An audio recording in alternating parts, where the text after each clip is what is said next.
What I essentially wanted to share with you is the idea of change. Something about the idea of changing ourselves, changing the condition of the ummah. It's very easy to complain about change. It's very easy to complain about the lack thereof.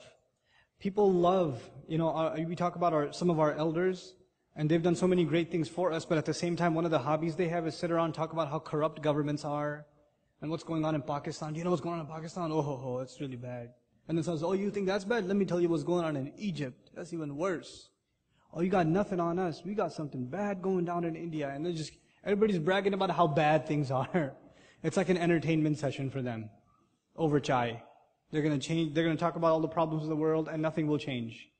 And then you go back and do the same thing again. And you know what? They're not the only ones. Youth do it. You know what? Our masjid, nobody understands us. Nobody listens to us. We can't do any programs there. Our imam doesn't understand. Our board doesn't understand. Our scholars don't understand. Everybody's complaining. Constantly. We're all just complaining. We've become really, really good at it. And our pastime has become just to complain. There are entire khutbahs dedicated to what all the problems are. And how bad things are. And we just get stuck in this rut of constantly looking at the world around us as a gloomy place. I used to think like that only because I lived in New York, and it's normal for people in New York to be depressed.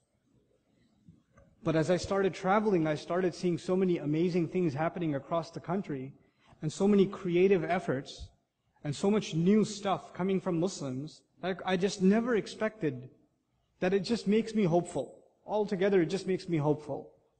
And it makes me personally say change is coming. You know one of the most common things I've heard at the end of a khutbah, at the end of a talk from people? Brother, we try so much to remind people and give talks and khutbahs. That's all well and good. Nothing is changing. Nothing ever changes. You know how many times I've heard that? Like, why are you so depressed? Don't be depressed. First of all, change is not in our hands. It's in Allah's hands. إِنَّ اللَّهَ لَا يُغَيِّرُ مَا بِقَوْمٍ حَتَّى يُغَيِّرُوا مَا بِأَنفُسِهِمْ. In that ayah, even the famous ayah, no doubt it is Allah, He does not change the condition of whatever is afflicting a nation until they change what is within them, what is afflicting them on the inside, what's affecting them inside of themselves. Even in that ayah, Allah attributed change itself to Himself. Allah didn't say people will change things. Allah said He will change things for them. They just have to make a change inside of themselves. So that's really what I want to focus on. How is it that we can bring a change inside of ourselves? The real battle all of us has is against our own self. Your worst enemy is like your best friend, it's yourself. No one else. No one knows you better than yourself. If there's one person that knows all of your flaws, all of your weaknesses, all of the things you could be doing better, all the times you waste, all the things you shouldn't be involved in but you are anyway, all the bad habits you have, the ones that are known to others and the ones that are not known to others. If there's someone who knows that really, really, really well, it's you. It's you. And you have to learn, and I have to learn to be hard on myself. It's very easy for someone in my position to get used to people saying, brother, great speech, thank you so much, alhamdulillah. And then shaitan comes from behind and says, hey, pat yourself on the back. And you say, yeah, that was a great speech, wasn't it? That's right. And that might happen to you. You're at an MSA, you're at a masjid, you're helping out, people appreciate what you're doing, then you say, yeah, I'm pretty good over here. I'm doing all right. Everybody appreciates what I'm doing. We have to learn to constantly be hard on our own selves. To constantly look in the mirror. Psychologically speaking, people present a picture of themselves to the outside world. People, especially it's problematic for public speakers because, most of the time, most of you see me and people like me on a stage. We're giving a talk about Islam, but I don't always do that. I switch it off when I'm off of here. I play with my kids. I don't give them khutbah. You see what I'm saying? But then people see you, because they've always seen you in a certain light, they see that's all this person is going to be. Right? On some people, it puts a pressure on them to act a certain way in front of others. To look a certain way, act a certain way. And that might be you. You're so used to impressing people with how, religious you are, knowledgeable you are, committed you are, etc., etc. And you're constantly putting up this face that you start convincing yourself that's who you really are. We have to be able to be honest to ourselves if we're going to talk about change. One has to be able to stop complaining about the world and start complaining about themselves. What is wrong? What am I doing wrong? What are my shortcomings?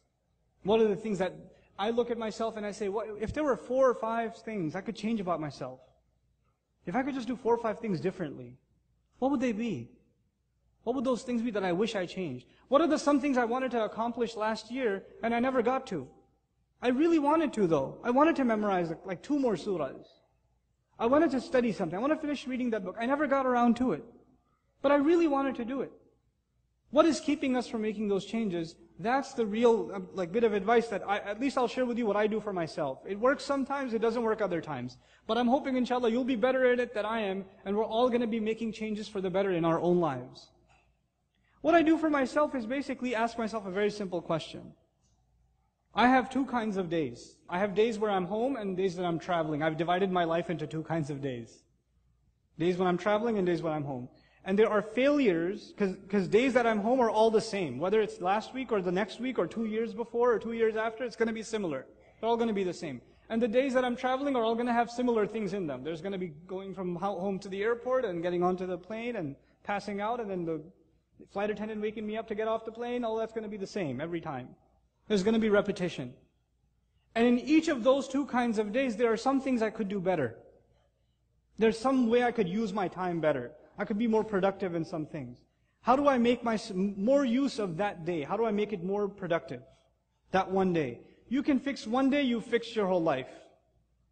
If you made one change to today, that means you've made that change for the rest of your life. For you, many of you, it's like weekdays and weekends. Your weekends are the same way every time. Your weekdays are the same way every time, right? Fix your weekdays. This time is for salat. Right after that, there's this time for Quran. There's this time for me to learn something. There's this time for me to, get my homework done or whatever it may be. Discipline your life. Make that change in your life. You know what else people fail to do? That's most common, and I personally have trouble with that also. And it's one of the hardest things to do, is to maintain balance in your life. To maintain balance. Because we're pulled in many different directions. Our parents want our time. Our husbands and wives want their time. Our children want their time. Our career wants its time. Our friends want their time. Our masjid wants its time. Ourselves, we want to just be left alone. We need some time to ourselves. We have all these different pulls, right? And it's really important that we maintain a balance between all of these different pulls. And a lot of times, we fail to do it. And when we do, we end up wronging one thing or another. This is the biggest change you can bring in your life to create balance. There are people who give their wife a lot of time and their parents no time at all. There are people who give their parents a lot of time and they spend no time with their wife. There are people who are so bent upon fixing their career, they are almost not even existent in the lives of their children. It happens. And then there are those interesting characters who don't want anything to do with home, so they volunteer at the masjid all the time. I love masjid volunteers, but the guy says, hey, I'm going to put up the chairs 3 days before the program, and I'll even sleep here. There's a problem at home. Go home. Get some balance in your life. Right? We have to really assess, honestly, in our lives, what changes do we have to make? And really changes to me is what you give time to. I mean, the real asset all of us have is time. That's really all we have. And if we're utilizing it properly, our lives have moved towards the better. And if we're not, our lives are moving towards the worse. Allah tells us the sun and the moon, they follow an order. All of the acts of worship that we do in Islam somehow fall upon the sun and the moon. The prayers dependent on the positions of the sun. Eid and Ramadan and Hajj on the moon. And Allah tells us the sun and the moon follow a precise order. Our worship follows a precise order. What we're learning from that is your entire life should follow a precise order. Otherwise you'll keep thinking, I should get that done, and you'll never get it done, because it never made time for it. We're just the people, once we start playing a video game, we lose all track of time. But once you hit the PS3 or Xbox controller, and you start sniping people off the rooftops, right?